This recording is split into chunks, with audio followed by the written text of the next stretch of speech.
Om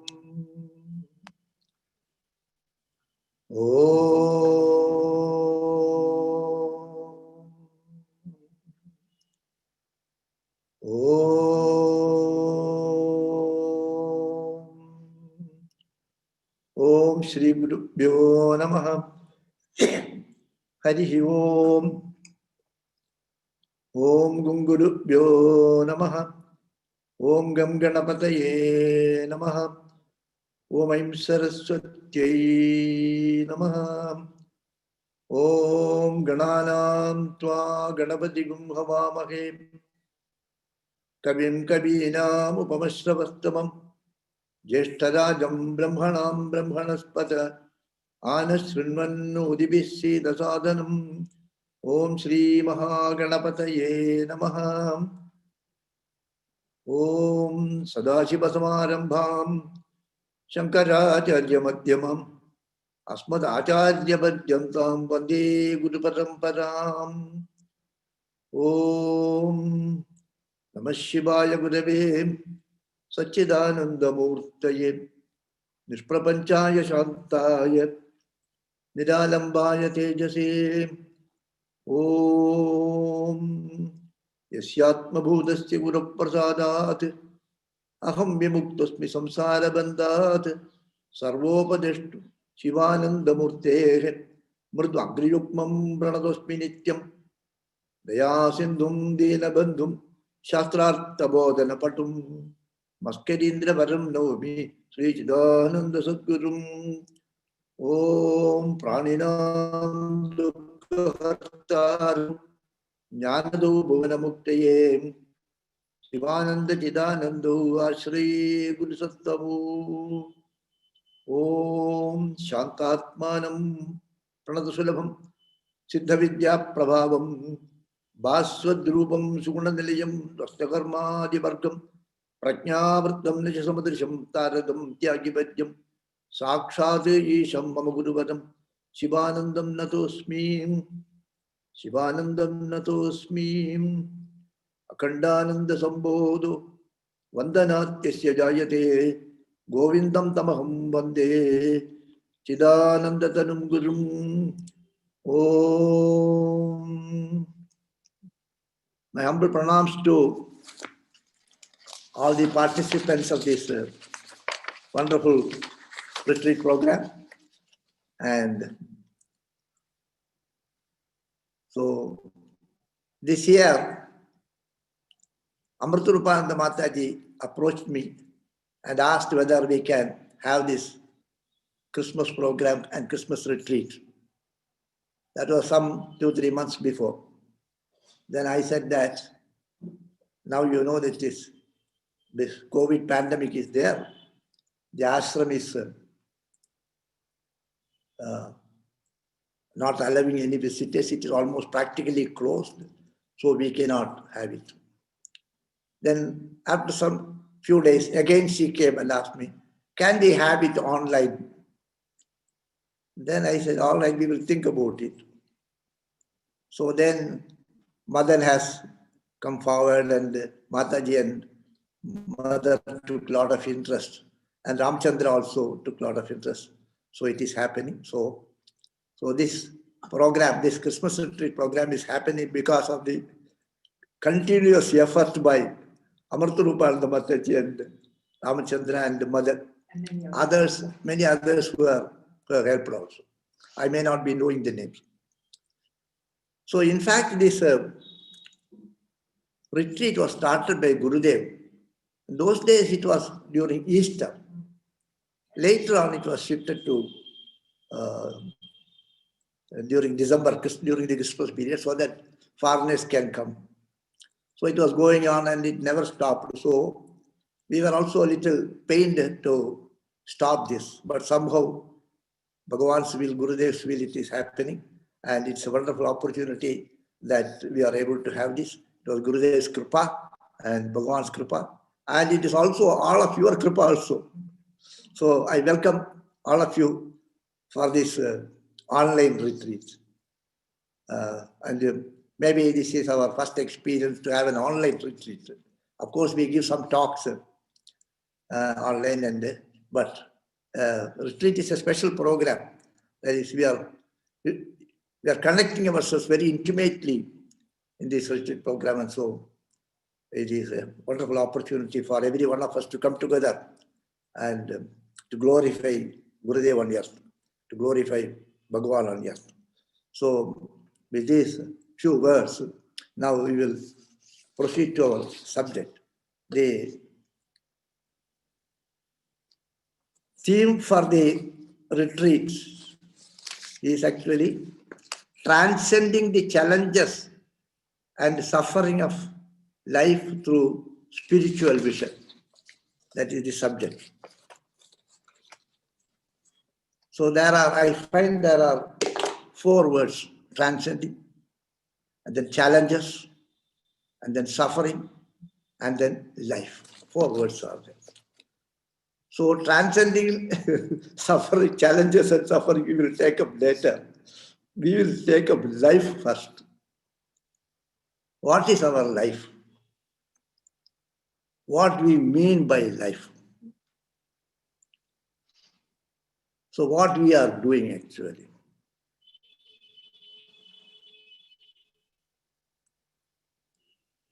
So what is that we are doing? We are active. The moment we open our eyes, when you get up early in the morning and open your eyes, our real life starts. Of course, we sleep and dream. We are not aware of it actually. But the active life is, when we open our eyes, the life starts. And when we go to bed, that is the end of the day. Then afterwards you sleep also. And these are entirely on different footing. The waking conditions and the sleeping conditions, they are different conditions. One is you are active and the other is you are resting. During night you sleep, you are resting. And during daytime you are active. So our life is full of activities. And if we analyze the activities, then what is this activity? What is the content of this activity? What for? Why we are active? What for all the actions? If you analyze this, you will find that this is the basic subject discussed in the Vedanta. The Indian philosophers, the rishis, have pondered over this particular subject. Why we are active? What is the motive? What is the power? What that makes us to do an activity? Why do we act? Why should we act? So all our activities are oriented towards achieving something. If there is no achievement, if there is no purpose in that activity, if there is no special benefit for us in that activity, we will not act. So every activity is motivated by an idea, by a desire, by a belief that that action will bring us something which we like to have. That activity will culminate in making us happy. So it is twofold. All our activities are oriented towards achieving something which will make us happy, or it will drive away. We can get rid of something which is painful. So there are 2 aspects. One is happiness and the other is sorrow. So we do an activity to achieve happiness, or we do that activity to remove the sorrow. When the sorrow is removed, then it is It tantamount to happiness. So all the time, whenever the mind is moving, whenever we are thinking something, all our thoughts are centered around these two ideas, whosoever it is. Not only human beings, even the animals, the plants have this thought only. They want to be happy. They don't want pain. They don't want sorrow in their life. You yourself examine. Why are you active? Why do you move? Every movement is caused by a thought that I will get something which will make me happy. Or it will remove something which causes pain in us.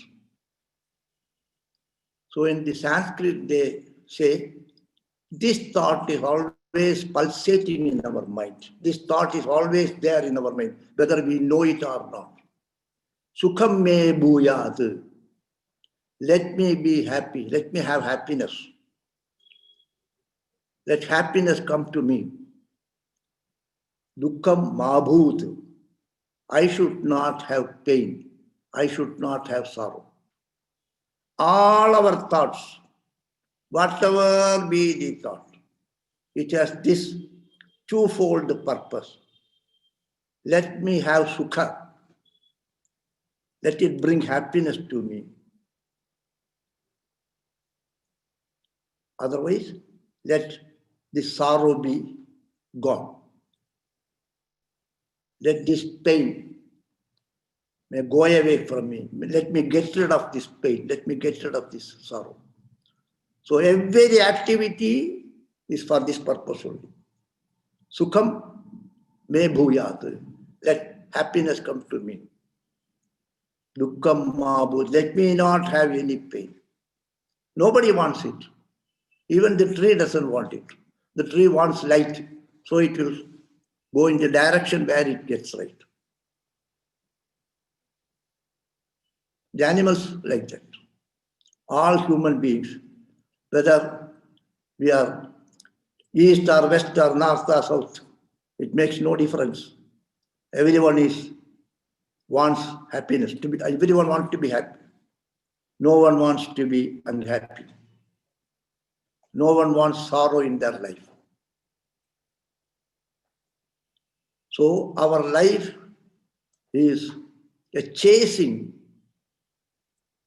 of happiness. We always go after happiness. Where I can get, where I can get, where I can get, where I can get. So when we proceed like that, when we are chasing happiness, there may be some problem. Somebody will prevent it. Something may obstruct it. Some obstructions, some bottlenecks, some problems you may face in achieving that. That we call it as challenges. And if you don't get it, then it is sorrow. So challenges and sorrow are the two phases of life. Happiness and sorrow, pain and pleasure. And the methodology of achieving it creates the way you adopt, the process you adopt to achieve that creates challenges. So life includes pain and pleasure, success and failure, challenges and opposite to that challenges. It is sometimes you can achieve it easily also. So these were quite common also. So this is not a new theme. The ancients thought about it. Even the animals also think how to overcome these challenges. It is not a new thing. And there's a very famous Upanishad mantra which says, the water, that is, for us it is something inanimate.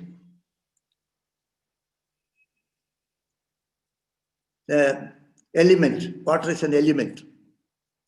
So water comes, it is rain. When it rains, you get water. So it forms rivers, and then rivers meanders. When the rivers meander, sometimes there will be a small hillock. When there is a small hillock, water cannot climb up, so it meanders. It takes a circuitous route. So it wants to go to that goal. It has got a goal. The rivers have set a goal. I want to reach the place from where I have come. The rivers are, the source of the river is the sea. So from the sea, the clouds have gone up, and then the clouds condense, and then it falls, and it is rain. And when the rain falls, and then it becomes small streams, then rivulet, and then river, then it meanders and goes back to the source from where it has originated. So when there is a problem, when there is a challenge, then it goes this way, that way. So challenges are there right from the day God created this world. When man came into existence, when life started in this earth, then challenges were there. And the challenges were being overcome. So this is not a new subject for us to discover, actually. It is a very old subject. Something it is not new, actually. Even as a child, we know there are some challenges. When you are born, you are lying on the back. I have seen children lying on the back. And after some days, then this fellow comes on, and his belly comes like this. Once he comes on the belly, he is very happy. He looks everywhere. Oh, very happy. And then he wants to go back to the original condition, back. He may not be able to do that. Then somehow he has come on the belly, and then he wants to go back. He tries and makes big sound. The mother will come and put him back on that. So the moment the mother puts him back again, then after some time, again he will come on the belly. Then again he will try. Mother, 1 or 2 times she will help. Afterwards she will not help. You learn yourself. So this fellow finally learns how to come back, how to go on belly and how to come back to the original condition. So like that, even as a baby, we know there are challenges in life. Every one of you had these challenges in life. Walking was a challenge. Then running was a challenge. Everything was a challenge in life. Everything is a challenge in life. And we somehow or other you overcome.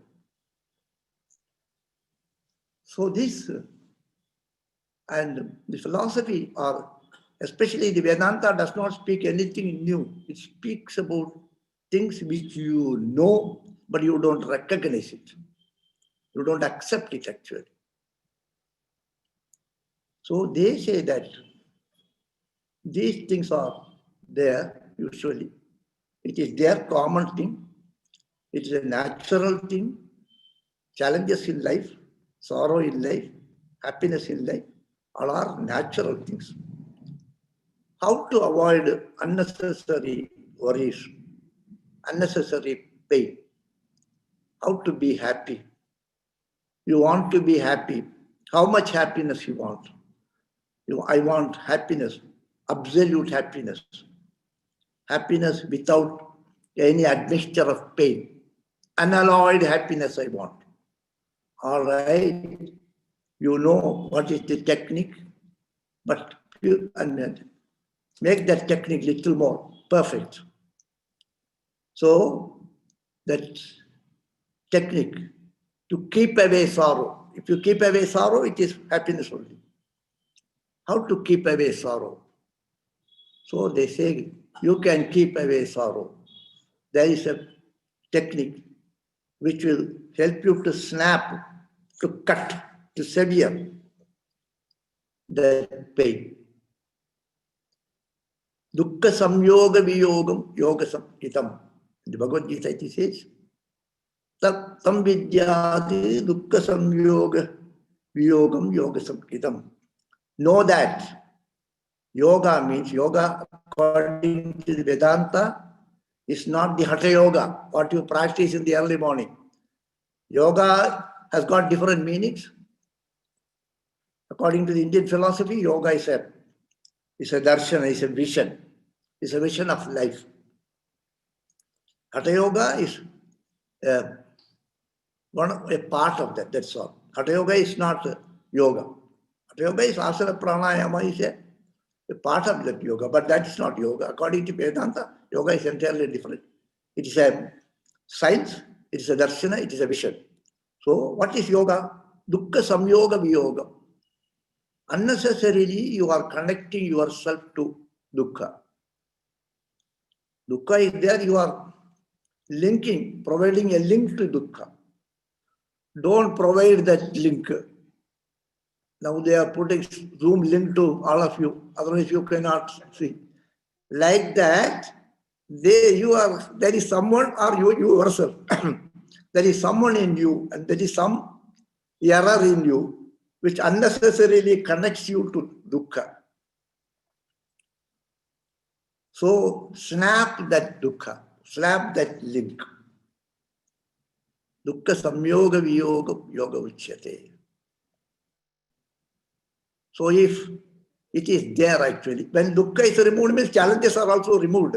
There is nothing. When pain is removed from life, it is only happiness only remains actually. There are only pain and pleasure. The world is full of pairs of opposites. Pain and pleasure. If pain is not there, pleasure only will be there. Here everything is pairs of opposites. Both are there. Both are useful also. Both are part and parcel of the same thing. So yoga is dukkha samyoga viyogam yoga vichyate. Yoga samkhitam. Yoga is to snap, to sever from connecting yourself to the pain. Yoga means connection, but don't make a wrong connection. Make the right connection. Don't connect here, you connect. Don't provide the link here, provide the link here. So dukkha samyoga viyogam yoga samkhitam. So it was mentioned in the ancient scriptures that overcoming all the pain, transcending the pain is what is known as that technique is called yoga. This is according to the Bhagavad Gita. In other places also it is told. So that is exactly transcending. So, and say in the case of,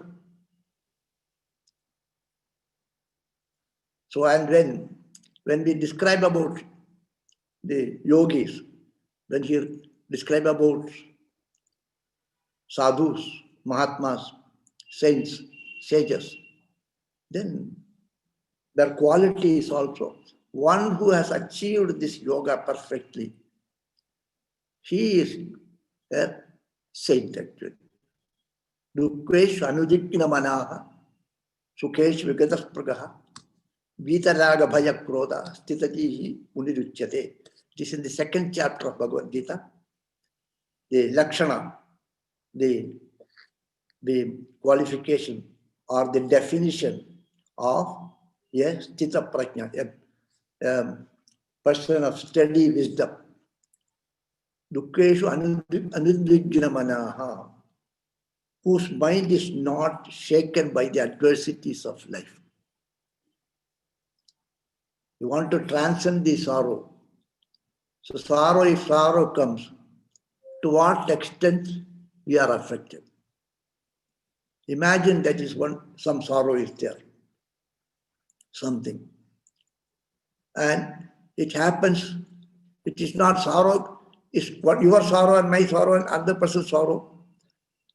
Whatever due to maybe some reason or other. Your sorrow may be due to some reason, my sorrow may be due to another reason. Third person's sorrow may be another reason. But sorrow is a product actually. So if you have sorrow and another person, the same thing happens to another person. What brought you sorrow? That very same thing happens to another person. Whether the impact of that sorrow will be equal or not equal. Something happens, somebody, supposing one person's very close relative passed away, or you lost money, or you lose something, you are not able to get food, or you don't have some comfort which you wanted. So it causes pain. Whether the same thing will have same effect in everyone or it will have different effect. The effect of sorrow will vary from person to person, irrespective of the agent which gives the sorrow being the same. Something which gives you pain, if that happens to 10 people, you call someone, you bloody fool. So he's pained, he's hurt. You call 10 fellows. All will not be equally hurt. A small boy is there, a baby. You call, you bloody fool, you stupid fellow. Then he will smile. He will smile actually. He doesn't bother about it. Probably he has not understood it. So the agent for causing sorrow or pain being equal, being same, it does not produce equal amount of sorrow on different people who are subjected to that pain. What makes the difference? Why someone is pained too much and why the other person is not pained? We had seen all these things in the ashram. There are people who are least affected by things. Example, your Atmaswarupan Swamiji, he will be undisturbed.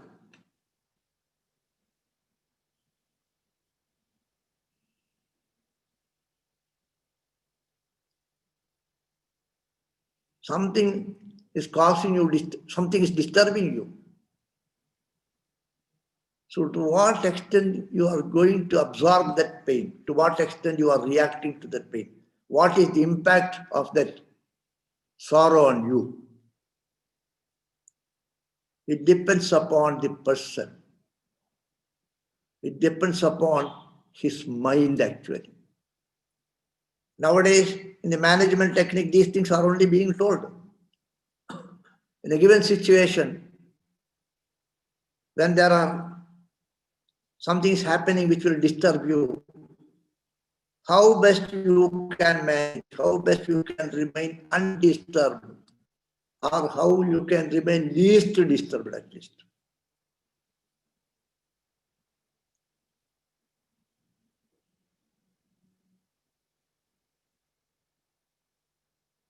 So it is not possible to remove all sorrow-causing agents from this earth.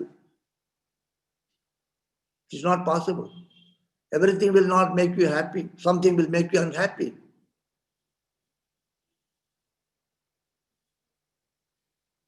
Are you going to succumb to that? Or we want to come out of that? That is the real challenge. When something disturbs you, are you going to be succumb? Or do you want to succumb to that? Or you want to come out of it? So they say, Dukkeshu anudikkhina manaha. When the mind is shaken by some adversity in life, they will not get disturbed.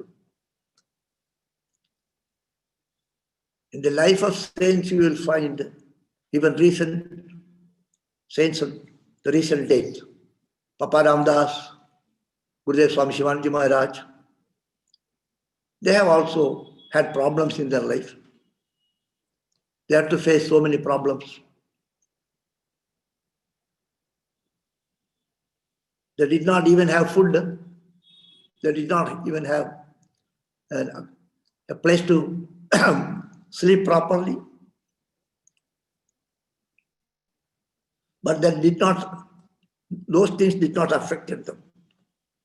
Those adverse circumstances, okay, were not able to cause some disturbance in him. They did not disturb them. So their mind is such that, or their personality is such that these adversities will not have any impact on that mind, like the mind of a child. Similarly, and when comfort comes also, they don't get so much excited. That also, take it easy actually. So yoga is actually that. That is Vedanta. That is what is called Shama. When something disturbs you, then we don't get much disturbed. So we have to train the mind to remain peaceful.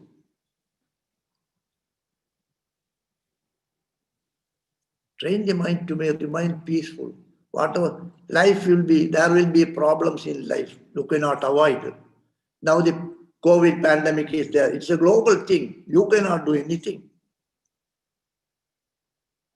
Natural calamities happen.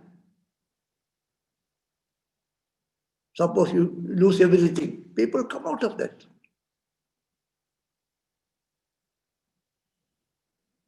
So something painful will be happening. So what we can cry, we can weep and wail. We can also be calm. All right, this I cannot do much. Whatever possible I will do. So you do whatever possible and remain quiet. If I get disturbed, it will become worse. If you get disturbed by that pain, then your life will become more miserable. So this knowledge should be there. This is what is called jnana. So I am not going to be disturbed by this. I will remain peaceful.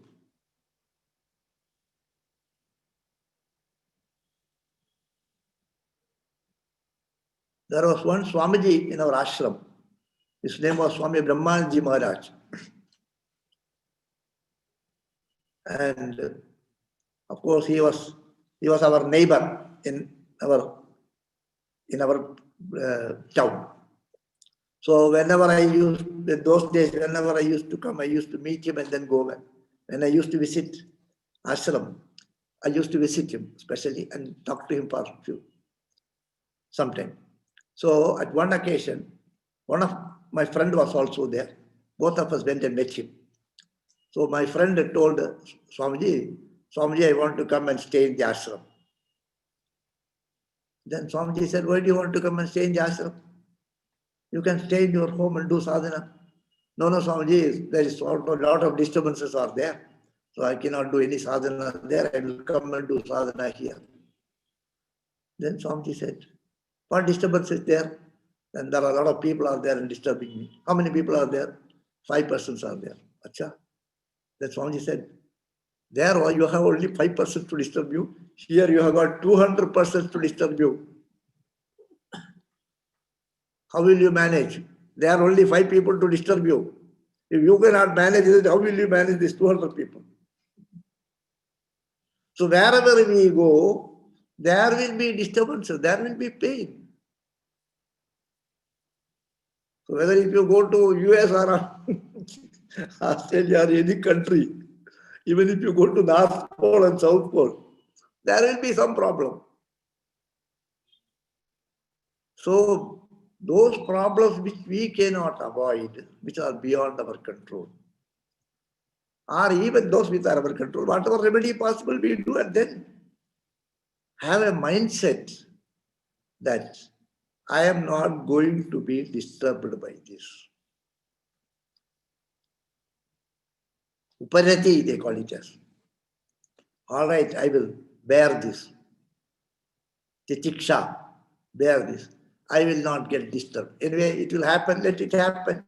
I will remain quiet. Why should I get excited? Why should I get emotional? Why should I quarrel with somebody? So you will not allow that to overtake you.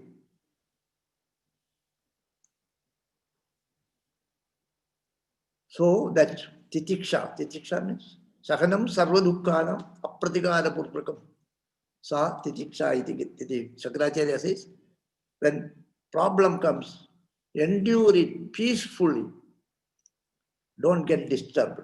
Whatever possible you can do, but remain peaceful.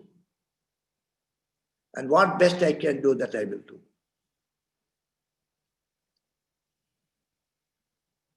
So that is told long ago, not now. So it is applicable even today. That day it was applicable. Today also it will be applicable. And it will be applicable tomorrow also. And then now, certain things are global, which are beyond our control. Some pandemic comes, natural calamities comes. Many of our problems are our own creations. Many of our sorrows, worries, are our creation. I want it this way, it may not happen. If something which is beyond your control, why should you desire for it? Why not you control your mind? No, I cannot achieve that. I will keep quiet. I will not work for that. I will remain quiet. So that which is beyond our control, it is okay. Many are under our control. Contentment is required. If there is contented things, then there is less problem. Problem is less if it's more contented.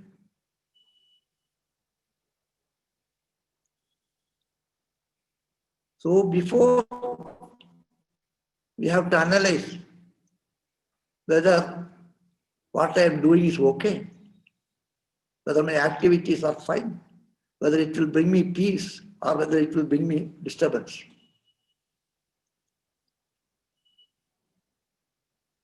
So if you can happy, it's okay. If it will bring you desires which are not easy to fulfill, which will bring you problems, why do you entertain such desires in the mind? Your desire should be genuine. It should not disturb others. Whatever we desire, whatever we want, that should not disturb other people. When disturb other people, naturally they will create problem for us. So many of our problems are because we are infringing into the other man's rights. We are infringing into the other man's area. We are trespassing. We are desiring for such things which are not eligible for us.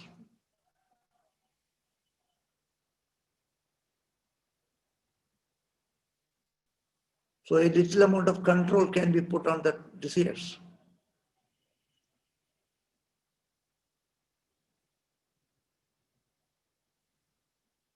So these are all we have to do. And some people may feel that I wish that way, but I'm not able to do it. I want it that way, but I'm not able to do it. I want it, I desire very much to do it that way, but my mind is not permitting. So I get involved in unnecessarily. So if you are not able to understand this and act accordingly, then why don't you take help from someone? to take help from someone. That someone can be God.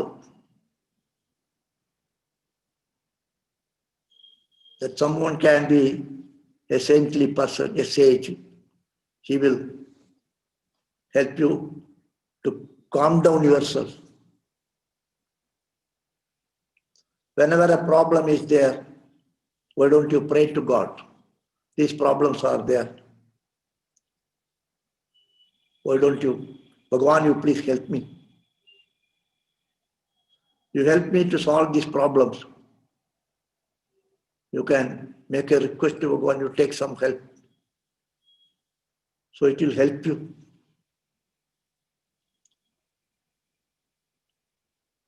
Many of our problems, knowingly or unknowingly, may be requesting Bhagavan to help us. Otherwise, they would have got a psychiatric collapse actually. Psychologically, you will be down actually. So something is helping you. So pray to God, let me be free from all these worries. Every day you pray to God. So that He will help you to have a little more, a strong mind. Help you to understand the problems. Give you that, He will console you. People also come to our ashram and then they say, this problem is, that problem is, that don't worry, everything will go well. We say, and then Swami, after I met you, I'm more peaceful now.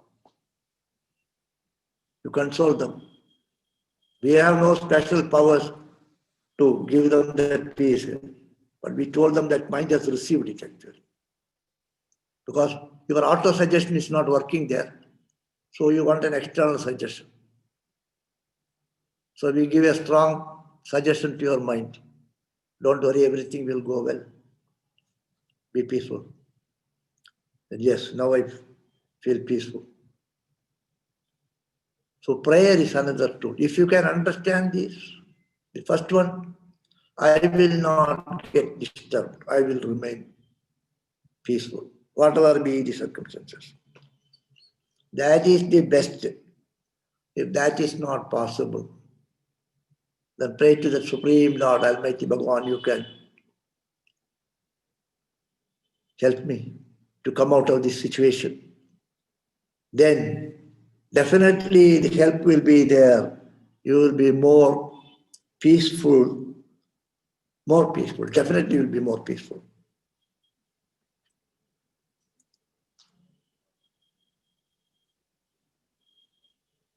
And the third alternative is that even if pain comes, I don't want to transcend it, I will absorb that. Whatever pain is there, let it come to me. I will absorb that. What you consider painful, they can absorb.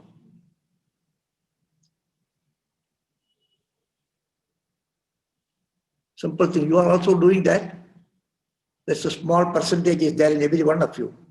You augment that, you enhance that. So you work hard, you toil and make money. And then later on you do charity. Why you work hard and make money and then give charity?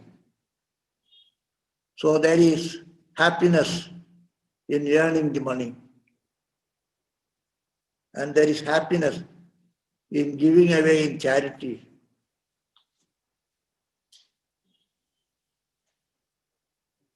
And the happiness you gain in giving away the money is much more than the happiness you got from earning. Yes.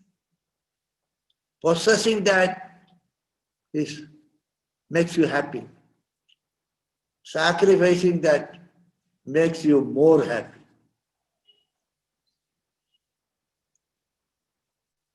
People work very hard and make money, and then do charity.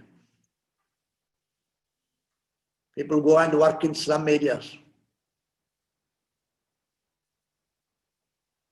People go and help the lepers. They understand the pain of others.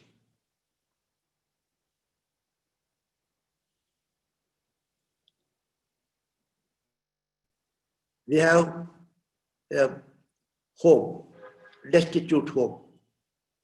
It is called Shivananda home. Sometimes people are thrown on the road. The relatives, they cannot manage them.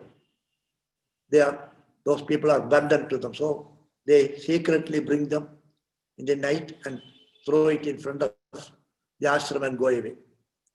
And if that person is suffering very much, and we have a hospital, small hospital here, there we cannot admit such people.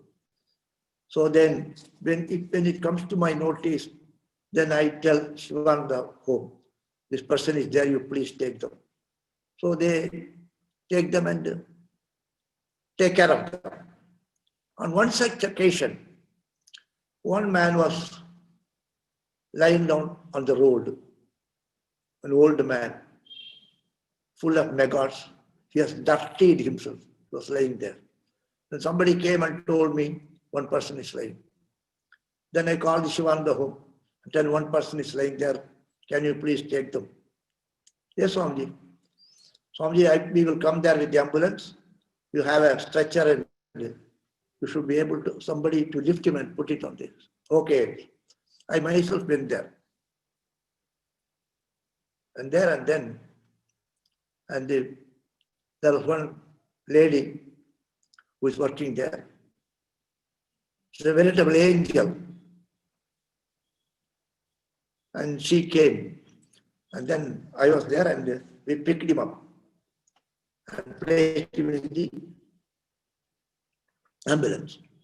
Why? And when he was lying down there, he had a small tumbler, glass, and also a dirty chappal and some other cloth.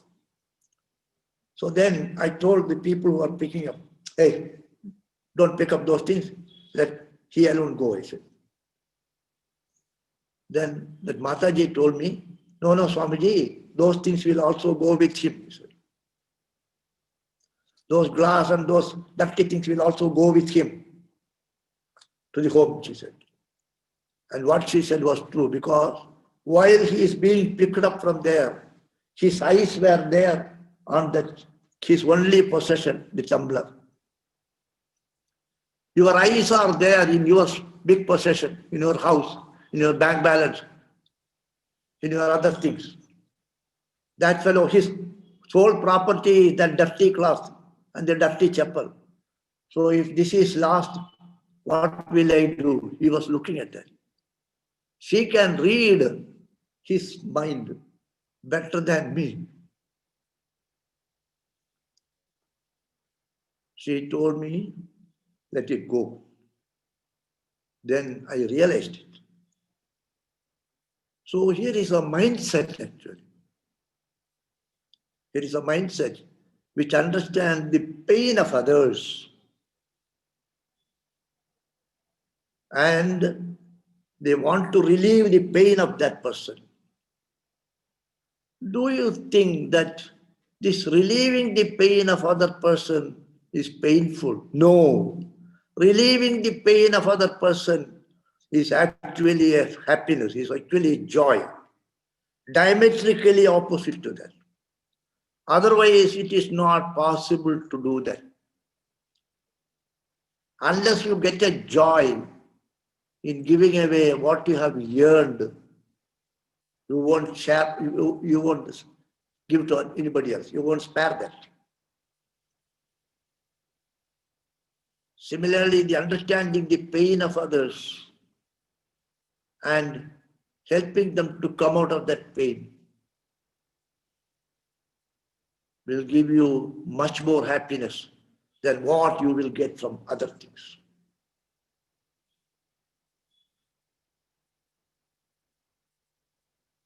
There's a famous story in the Sri Bhagavat. And the character, his name is Randi Deva. Swami Chidananda Maharaj is very fond of that character, Randi Deva. He likes that name, he likes that person. One day I was talking to him, Swamiji, there is a shloka about Randi Deva. Then he asked me, what is that shloka? Then I told him, Randi Deva was a king. He gave away all his properties to the poor and needy.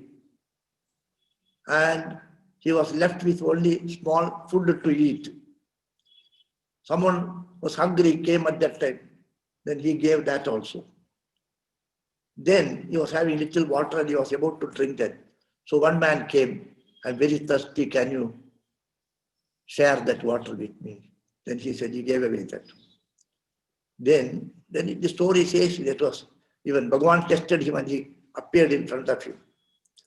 Then I'm so happy with your charity. You have given away everything. I'm so happy. Whatever you want, I will provide you. Whatever you want, you ask me. Whatever boon you want, you ask me. Then he says, Nakamayekam geti vishwarat param. Asharti siddhim apunat bhavamba. Artim prabhadhi akhila deva bhajam. Antastito yena bhavantya dukkhaha. Then he says, I don't want anything from you, Bhagavan. I don't want even this ultimate salvation. I don't want the heavens. I don't want any other material gains, nothing from you. Even I don't want salvation from you. Then what do you want, Bhagavan? You give me the pain of all the people. Let me have the pain of all the people here. Because in everyone, you are the Antaryam, you are the indweller of everyone here. Whosoever is undergoing pain, the person who is undergoing the pain, the indweller of that person is Bhagavan only. God is the indweller. If God is all-pervading, if God has breathed life into the person, his breath is his life is his breath. So he is the inner personality. He is the self of all. So who is undergoing the pain? You are only undergoing the pain, remaining in each and every body. So I want you to be relieved of all the pain. So give all the pain to me. Give the pain of all people to me so that let them be happy, that you be happy. So if this mindset is there, means, where is the pain? So pain is a concept of the mind. When you are born, when you are a small baby, unless there is a physical pain, you may cry. Otherwise, nothing is a pain. The COVID will not affect that child. He will not think about COVID and other things. So when the mind is tuned up to God, when you remain as you really are, then there is no pain. So there is no challenge. There is no transcendence. You are already transcended that. I think my time is over. I will conclude it with a quote from the Bible, actually, because it's a Christmas retreat. I will conclude it with a quote from the Bible.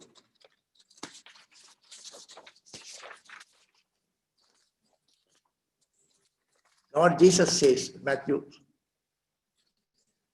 take no thought of your life, what ye shall eat or what ye shall drink.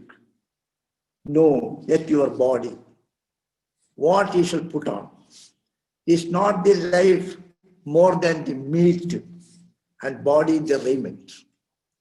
Is not life more than the meat and body the raiment? All our problems are these two only. So your heavenly Father knoweth that you have need of all these things.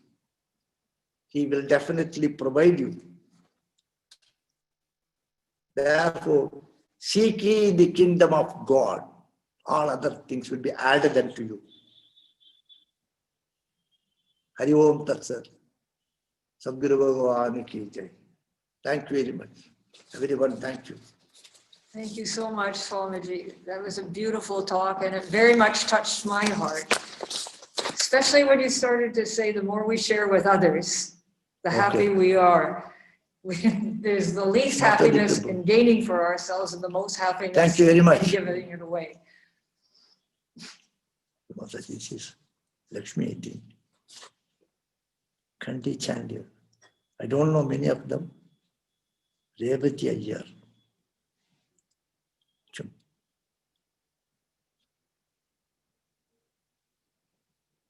Oh. So I will take leave now. Huh? May I take leave?